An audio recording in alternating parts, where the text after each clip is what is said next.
시청자 여러분 안녕하십니까? 뉴스 매거진 시작합니다. 전북 남원시가 주촌천 생태보건 사업을 추진하고 있지만 행정 절차가 미뤄지는 바람에 착공이 늦어지고 있습니다. 첫 소식 전예은 기자입니다.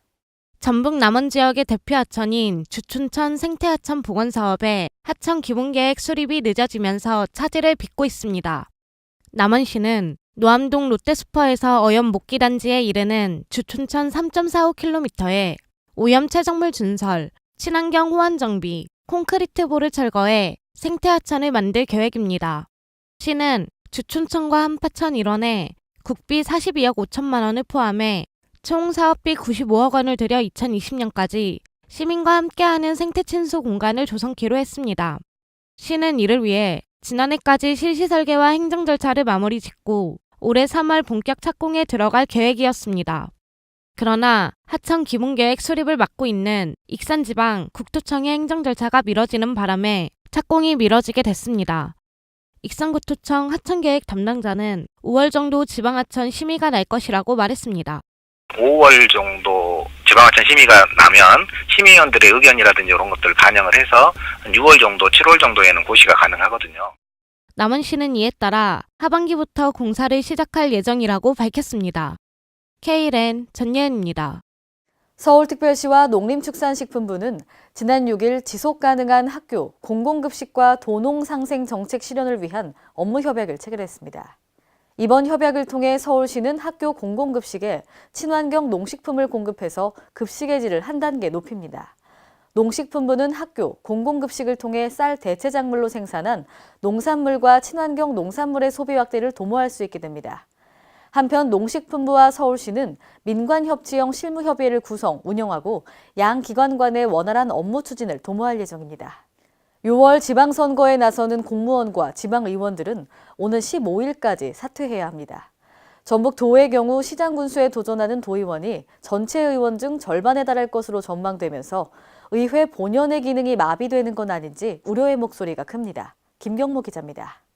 6.13 지방선거를 앞두고 현역 지방의원들의 사퇴가 이어지면서 우려의 목소리가 높습니다. 중앙선거관리위원회에 따르면 6일 현재 등록된 전국 동시지방선거 예비후보자 중 현역 지방의원은 총 90명인 것으로 집계됐습니다. 3, 4월은 지난해 결산 심의를 위한 검사위원 선임이 이뤄지는 시기입니다. 각종 조례안 처리가 제대로 되겠느냐는 지적도 나오고 있습니다. 행정부를 감시하고 견제해야 할 지방의원들이 본연의 임무를 소홀히 한다는 비판이 나오고 있는 이유입니다. K랜 김경모입니다. 인천광역시는 전국 지자체 최초로 특화 사업인 인천시 노인요양시설 인권 모니터링단을 출범했습니다. 지난 6일 80명에 대한 위촉식을 갖고 본격적으로 어르신을 위한 인권보호 활동 시작을 알렸습니다.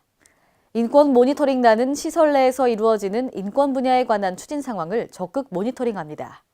또 노인 인권 의심 사례가 발견 즉시 노인보호 전문기관에 통보하는 역할을 수행함으로써 인천시 노인인권 보호 강화를 위해 선두 역할을 하게 됩니다.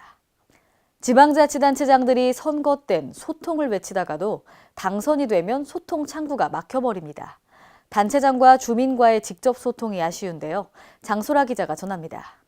6.13 지방선거를 앞두고 예비후보들마다 시민들과의 소통을 강조하고 있지만 정작 지자체장과 주민과의 직접 소통 창구는 사실상 막혀 있습니다. 전라북도는 도지사에게 바란다라는 창구를 열어놓고 있지만 실상은 생활불편 민원 창구에 불과합니다. 또 충청북도는 도지사와 대화의 공간을 마련하고 있지만 해당 페이지는 중앙부처에서 운영하는 국민신문고로 연결될 뿐입니다. 소통은 구호에 불과할 뿐 단체장에게 청원을 할 수 있는 창구는 닫혀 있습니다. 소통 창구는 민원 관련 법과 제안 조례에 따라 의무적으로 있어야 할 민원 업무의 일환으로 해당 민원 담당 공무원이 7일 이내로 답변을 달게 됩니다. 이와는 다르게 청와대 국민청원이 직접 소통을 표방, 장안의 화제가 되고 있습니다. 청와대 국민청원은 30일 동안 20만 명의 청원이 모이면 해당 내용의 정부 담당자가 직접 답변을 하게 됩니다. 국민청원 건수는 6개월여 만에 총 13만여 건의 청원이 제기돼 인기를 끌고 있으며 이 가운데 총 12건의 청원에 정부 및 청와대 관계자가 직접 나선 10분가량의 영상이 기재된 답변이 달렸습니다. K랜 장소라입니다. 대구광역시는 지난 6일 시청에서 첫 수업을 시작으로 2018년 상반기 대구시민대학을 개강했습니다. 대구시민대학은 누구나 나이 제한 없이 참여할 수 있고 대학 등 10곳의 학습장에서 인문학적 소양교육이나 취업, 창업교육 등 60여 개 강좌를 운영합니다. 이번에 개설되는 강좌는 인생 100년 아카데미와 시민인문학 등입니다. 또한 4월부터는 누구나 쉽게 강의를 들을 수 있도록 8개 대학과 연계해서 16개 강좌를 추가 모집합니다. 앞으로는 전북 남원 시민들이 해외여행을 갈 때 인천공항을 한 번에 갈 수 있게 됐습니다. 그동안 전주나 익산으로 이동해서 이용하느라 불편하셨죠. 이로 인해 남원 시민들의 교통 편의가 개선될 전망입니다. 전예은 기자가 보도합니다. 전북 남원과 인천국제공항 간 직통 리무진 버스가 지난 1일부터 운행을 시작해 인천공항을 이용하는 남원 시민뿐만 아니라 인근 순창, 구례, 함양 지역 주민의 교통 편의가 개선될 전망입니다. 그동안 여행이나 업무차 해외로 나가는 사람이 많았지만 남원과 인천국제공항 간 직통 노선이 없어 시민들이 비용과 시간 등에서 많은 불편을 겪었습니다. 기존 남원 시민은 해외에 나갈 때 전주까지 이동한 뒤 전주와 인천공항 간 리무진 버스를 이용하거나 주차구역이 협소한 전주 대신 익산에서 인천공항으로 가는 리무진 버스를 탈 수밖에 없었습니다. 이번 남원과 인천공항 간 리무진 버스는 하루에 4번 왕복 운행하며 요금은 29,500원으로 결정됐습니다. 출발지는 남원 시외버스터미널로 고속도로를 경유해 인천공항으로 직통 운행, 남원과 인천공항 제2터미널까지 예상 소요 시간은 4시간 25분입니다. 시는 현재까지 평일에 평균 15명 정도 이용하고 있다고 밝혔습니다. 인천공항을 이용하실 때 시간과 비용을 줄이고 편리하게 공항을 이용할 수 있을 것으로 기대합니다. K랜 전예은입니다. 오늘의 간추린 뉴스입니다. 정부가 해상풍력 강국을 꿈꾸며 추진하던 전북 고창의 서남해안 해상풍력 실증단지 개발 사업이 갈등의 온상이 되고 있습니다. 정부는 당초 사업비인 12조 4,573억 원을 들여 3단계에 걸쳐서 2.5기가와트 규모의 해상풍력 발전단지 조성을 추진하고 있는데요. 해당 지역 마을 주민과 고창군 등은 찬성과 반대로 나뉘면서 각기 다른 목소리를 내며 갈등을 겪고 있습니다. 대전광역시가 자치분권의 성공을 위해 재정자치권을 확보하겠다고 나섰습니다. 이재관 시장 권한대행은 최근 열린 시민토론회에서 자치분권을 뒷받침할 재정 분야의 자치권 확보가 최우선 과제라고 주장했는데요. 지방 소비세 확대 등을 통해 중앙과 지방의 세수 비율 차이를 줄이고 자치분권과 균형 발전의 토대를 마련하겠다고 말했습니다.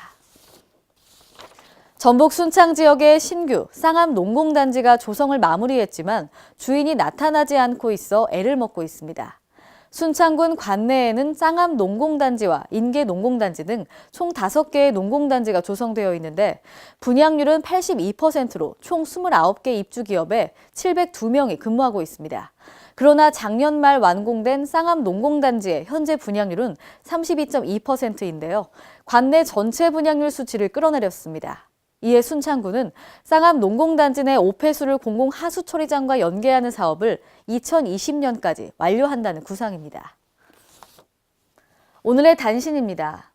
교육부와 한국연구재단이 새롭게 개편된 대학 창의적 자산 실용화 지원 브릿지 플러스 사업을 올해부터 5년간 추진합니다.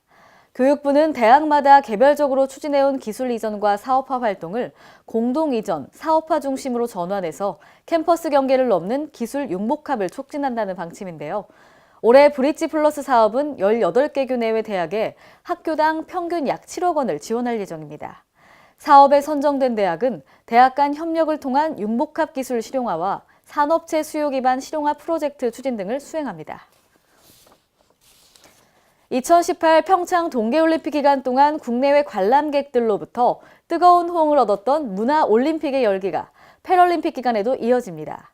문화체육관광부는 오는 9일부터 대회가 끝나는 18일까지 개최지인 평창과 강릉을 중심으로 다채롭게 열리는 문화올림픽 프로그램들을 공개했는데요.